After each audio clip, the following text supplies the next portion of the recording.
ষষ্ঠ শ্রেণীর শিক্ষার্থী বন্ধুরা স্বাগতম মাই ক্লাসরুমে। তোমরা যারা ষান্মাসিক মূল্যায়ন পরীক্ষায় অংশগ্রহণ করছো তোমরা জানো আগামী 15 জুলাই তোমাদের ইতিহাস ও সমাজবিজ্ঞান পরীক্ষা রয়েছে। তার জন্য আমরা এখন তোমাদের জন্য মূল্যায়ন প্রশ্নোত্তর নিয়ে এসেছি।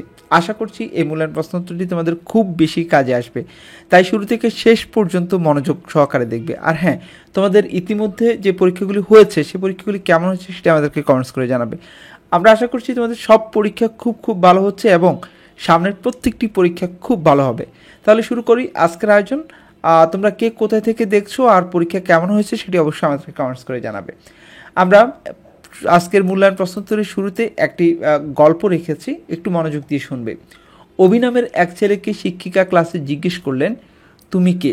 অভি বলল, আমি অভি, আমি পড়াশোনা করতে ভালোবাসি। শিক্ষিকা আবার বললেন, তোমার স্বপ্ন কী? অভি একটু ভেবে বলল, আমি একজন বিজ্ঞানী হতে চাই। শিক্ষিকা মুচকি হেসে বললেন, তাহলে এখন বলো তুমি কে? অভি এবার দৃঢ় কণ্ঠে বলল, আমি অভি, আমি মেধাবী ছাত্র, একজন ভালো বন্ধু, একজন ভবিষ্যতের বিজ্ঞানী। শিক্ষিকা প্রশংসার দৃষ্টিতে বললেন, তুমি সত্যিই নিজেকে চিনতে পেরেছ।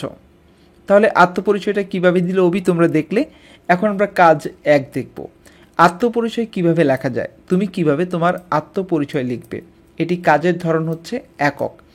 আচ্ছা, আত্মপরিচয় কি? আমি কে এই প্রশ্নের উত্তরে যা খুঁজে পাওয়া যায় তাই ব্যক্তির আত্মপরিচয়। আত্মপরিচয় কেবল ব্যক্তির হয় এমন নয়, ব্যক্তির পাশাপাশি সমাজের, সম্প্রদায়ের, জাতির, রাষ্ট্রেরও আত্মপরিচয় আছে।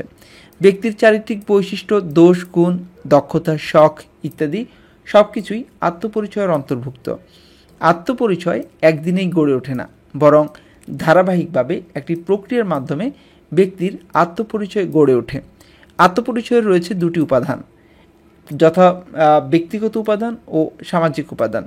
ব্যক্তিগত উপাদানের মধ্যে রয়েছে ব্যক্তির নাম, লিঙ্গ, শারীরিক বৈশিষ্ট্য, যেমন গায়ের রং হতে পারে, উচ্চতা, নাক, মুখের গড়ন, মাথার খুলির মাপ, চুলের ধরন ইত্যাদি।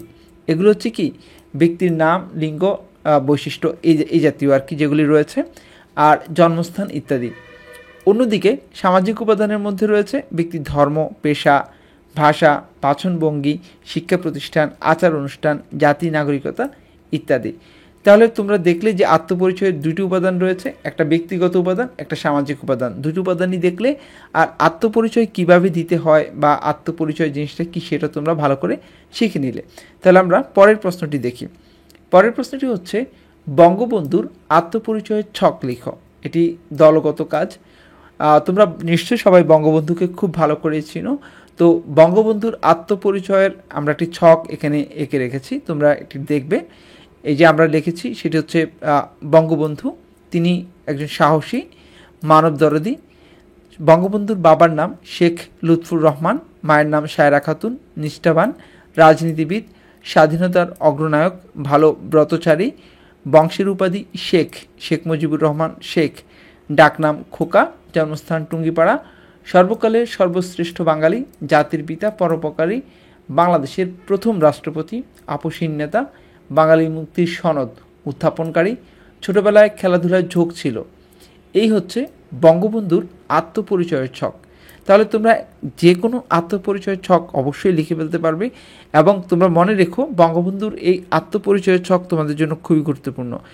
তাহলে এটি প্র্যাকটিস করতে থাকো আর অবশ্যই তোমরা পড়ালেখার মধ্যে থাকবে। প্রশ্ন চলে আসবে বা প্রশ্ন পেয়ে যাবে এই চিন্তা করে পড়ালেখা বন্ধ করে দিও না, ঠিকঠাক মতো পড়াশোনা করো।